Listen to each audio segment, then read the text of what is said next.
नमस्कार दोस्तों, आज की कहानी है अनपढ़ माँ। एक मध्य वर्गीय परिवार के लड़के ने 10वीं की परीक्षा में 90% अंक प्राप्त किए। पिता ने मार्कशीट देखकर खुशी खुशी अपनी पत्नी से कहा, बना लीजिए मीठा दलिया, आपके लाडले को 90% अंक मिले हैं।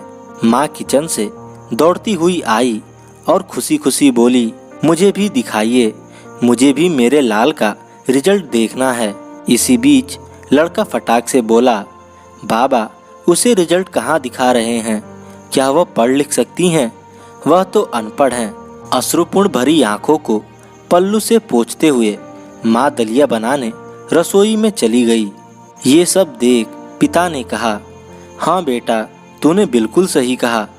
जब हमारी शादी हुई तो 3 महीने के भीतर ही तुम्हारी माँ गर्भवती हो गई।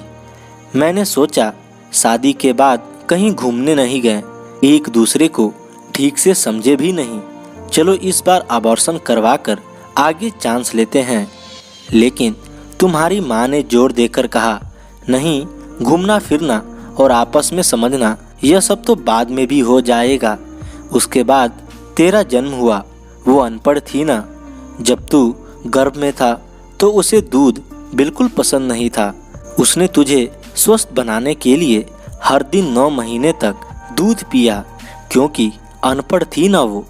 तुझे सुबह 7 बजे स्कूल जाना रहता था, इसलिए सुबह 5 बजे उठकर तेरा मनपसंद नाश्ता और डिब्बा बनाती थी, क्योंकि वह अनपढ़ थी ना। जब तुम रात में पढ़ते पढ़ते सो जाते थे तो वो आकर तुम्हारी कॉपी और किताब बस्ते में भरकर तुम्हें बिस्तर पर सुलाती थी और उसके बाद ही सोती थी, और रात में बार बार जागकर तुम्हें ओढ़नी से ढकती रहती थी, क्योंकि वो अनपढ़ थी ना।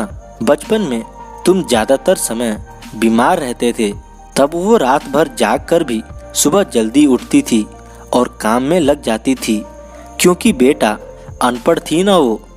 तुम्हारे लिए ब्रांडेड कपड़े लाने के लिए मेरे पीछे पड़ती थी और खुद सालों तक एक ही साड़ी में रहती थी, क्योंकि अनपढ़ थी ना वो। बेटा, आपकी नज़र में जो पढ़े लिखे लोग हैं ना, वो पहले अपना स्वार्थ और मतलब देखते हैं, लेकिन आपकी माँ ने कभी नहीं देखा, क्योंकि अनपढ़ है ना वो खाना बनाकर और हमें परोसकर कभी कभी खुद खाना ही भूल जाती है। इसलिए मैं गर्व से कहता हूँ कि तुम्हारी माँ अनपढ़ है।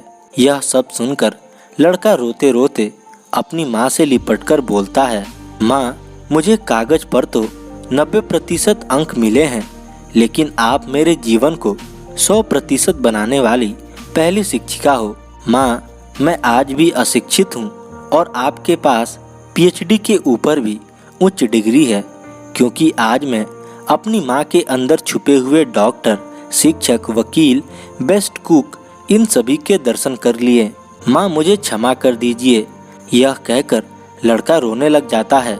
दोस्तों, इस कहानी से हमें यही शिक्षा मिलती है कि हमें कभी भी अपने माता पिता का अपमान नहीं करना चाहिए, क्योंकि उन्होंने हमारे लिए कितने कष्टों का सामना किया है यह हमें पता भी नहीं। इस दुनिया में माँ बाप ही ऐसे हैं जो अपनी संतान का कभी बुरा नहीं सोचते हैं। तो दोस्तों, आशा करता हूँ ये कहानी आपको अच्छी लगी होगी। ऐसी और मज़ेदार कहानियाँ सुनने के लिए हमारे चैनल को सब्सक्राइब कर लें। धन्यवाद।